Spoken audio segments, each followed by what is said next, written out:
the Mafia.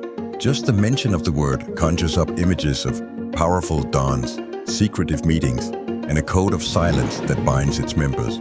But how did this notorious organization come to be? Today, we're taking a deep dive into the origins of the Italian Mafia, tracing its roots from the rural landscapes of Sicily to the global criminal empire it would eventually become.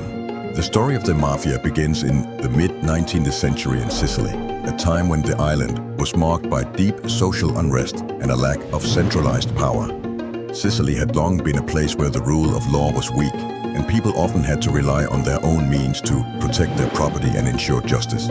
This environment gave rise to small, informal groups of local enforcers known as mafiosi. These men initially started as protectors of the common people, offering protection in exchange for loyalty and a share of the profits.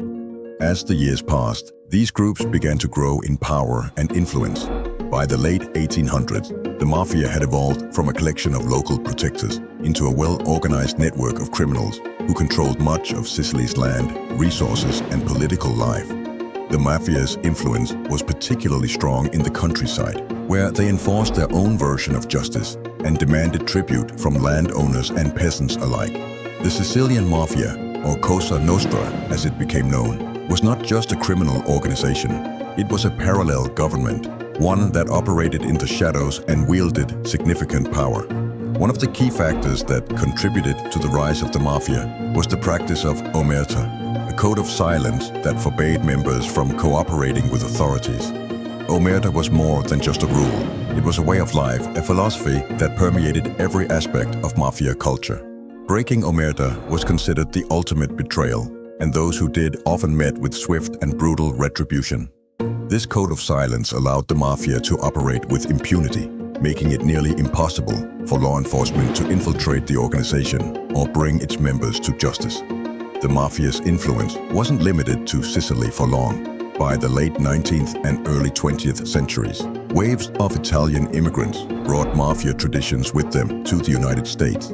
In cities like New York, Chicago, and New Orleans, the Mafia began to establish its presence, adapting its operations to the new environment. The American Mafia, while rooted in the traditions of Cosa Nostra, developed its own distinct identity, characterized by its involvement in bootlegging, gambling, and later organized crime on a massive scale. The infamous Five Families of New York, for example, became symbols of the Mafia's power in America, with figures like Lucky Luciano and Al Capone becoming household names. Back in Sicily, the Mafia continued to thrive, despite occasional crackdowns by the Italian government. The organization's ability to adapt and survive in the face of adversity is one of the reasons it has endured for so long. During World War II, for example, the Mafia exploited the chaos of the war to regain much of the power it had lost under Mussolini's fascist regime. In the post-war years, the Mafia expanded its operations, moving into new areas like drug trafficking and construction, and cementing its position as one of the most powerful criminal organizations in the world. The origins of the Italian Mafia are deeply entwined with the history and culture of Sicily, but its influence has spread far beyond the island's shores. Today, the Mafia is a global phenomenon, with operations that span continents and touch nearly every aspect of modern society. But no matter how far it has come, the Mafia's roots remain firmly planted in the soil of Sicily, where it all began. Thanks for watching. If you found this exploration of the Mafia's origins fascinating, don't forget to like, subscribe, and hit the notification bell for more deep dives into the history of the world's most infamous organizations. Share your thoughts in the comments below. What surprised you the most about the Mafia's beginnings? Let's keep the conversation going.